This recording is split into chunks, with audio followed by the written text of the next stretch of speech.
Welcome back to another episode of the Switch Survival Guide. Today, we are going to show you how to tame a Velociraptor using a ridiculously easy technique that keeps us very safe throughout the entire process. And that's another nice thing about our floating fortress, is it doubles as a mobile taming pen. We are also going to teach you how to hunt on a Velociraptor and show you some really cool techniques that you probably don't know about. And there's a lot of good stuff you can do with a Velociraptor, so we'll go through everything you need to know about owning a Velociraptor after we actually tame it. So be sure to watch the rest of this episode for some great tips and tricks.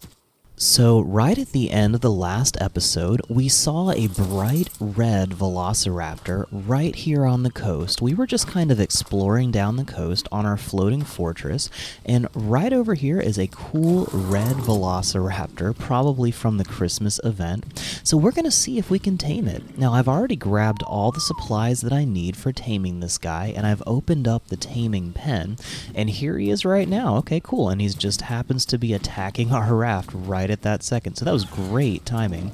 So what I'm going to do is get him to chase me straight into the taming pen, and then I'm going to hit X really quickly to close that door as I'm in the air. You got to be careful doing that because you might actually jump off your Pteranodon if you don't hit the door right while you're doing that, and then you could actually be in danger.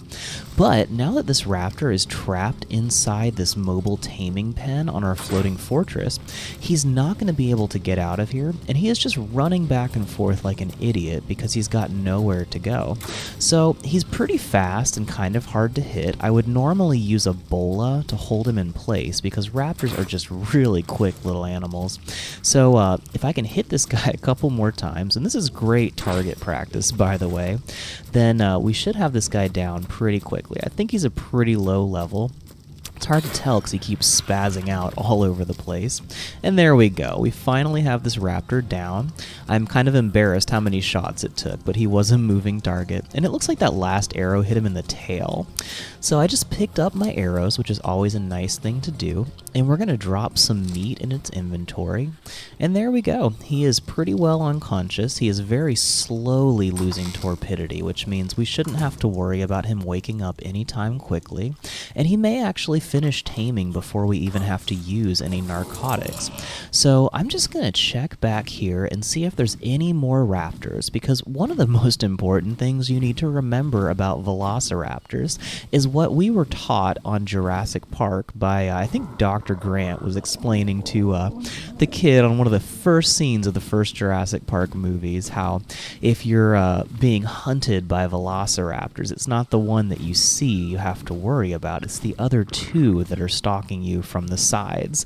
There's usually 3 Velociraptors. They generally spawn as a pack of 3, and unless something else kills them, you usually are going to run into 2 other raptors every time you see a raptor.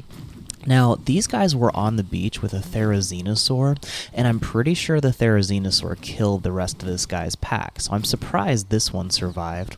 I was planning on taming that whole pack of raptors, but when I saw the Therizinosaur there, I decided that was a bad idea to mess with it, because you don't want to do anything with a Therizinosaur around unless you're trying to tame it. But check that out, that is already going very well with the taming gauge, so I don't think we're going to have any trouble with that Velociraptor waking up. So I'm just going to keep cruising on down the coast, and that's another really nice thing about this floating fortress setup, is I not only have my entire base here with me at all times, but I can just get something knocked out in the taming pen and just carry it with me as I'm exploring down the coast. So that makes it very easy to do what I'm doing here.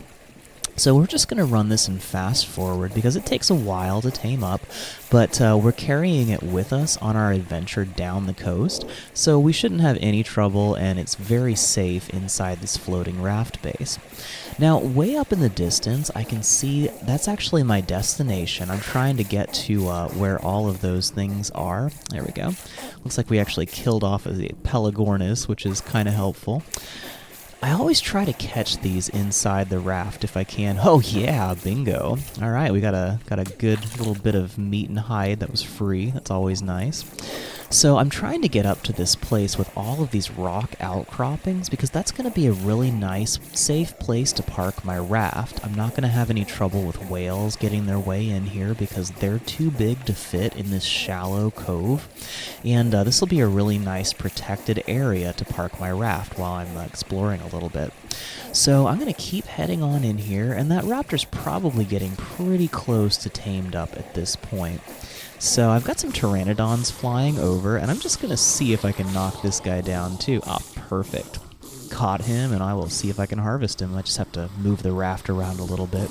Now, if you missed the part where on this series where I showed you how to build this floating fortress, I will put a link in the description to a whole playlist on how to build every block and every foundation and wall in this entire floating fortress. So be sure to check that out if you haven't seen it already. This thing will make your life so much better. So we finally finished taming up this raptor. That was really easy tame, but it turns out it's only level 4, which is why it was so stinking easy. We are like level 62. That was, I feel kind of bad for taking so long to actually tame a raptor, but we just didn't really get around to it. And, raptors are pretty simple to tame. Now, if you're a low level and you are trying to tame a raptor, all you need to do is make a couple of bolas. And if you can hit a raptor with a bola, it's instantly incapacitated for 30 seconds, which is more than enough time to knock it out, even just by punching it usually. And it's much better if you have a wooden club or something like that. But it's very easy to tame a single Velociraptor if you can just get it with a bola. The only thing you really have to worry about is its friends, because there's usually going to be more than one raptor around. So I'm parking on top of this Hesperornis because I've been trying to tame one, and sometimes oh yes, it worked. Okay, perfect. Sometimes if you have a dead fish on your deck, like I have over here, that's why I've had that dead fish this whole time, the Hesperornis will actually come out of the water and glitch through your deck, and there we go. So we have a Hesperornis on our ship now. So I am skipping ahead, and we will show you how to tame that Hesperornis, but, we're just going to stick with the raptor for this episode. So I'm going back and actually learning the engram for the raptor saddle, which is a level 18 engram. So I've been able to tame a raptor and ride it since level 18. I'm like level 62 now, I think. And but no time like the present, right? So I'm going to go ahead and make the saddle, and they're very easy to make. You just need some hide, fiber, and wood.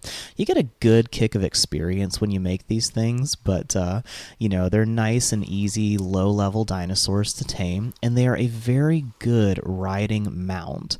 So you can ride on a Velociraptor and actually shoot weapons from its back, which is really helpful. So if you're a lower level and you don't have a raptor yet, it's not a bad idea to go ahead and try to tame one. Just be careful of the rest of its pack, because there's usually more of a raptor pack than you see. So there we go. We've got a raptor saddle, and I'm going to drop some more meat on this guy. And hopefully, even though it's just a level 6 at this point, hopefully it's got enough weight on it to actually carry me, because I've been gaining some weight now that I'm not starving all the time.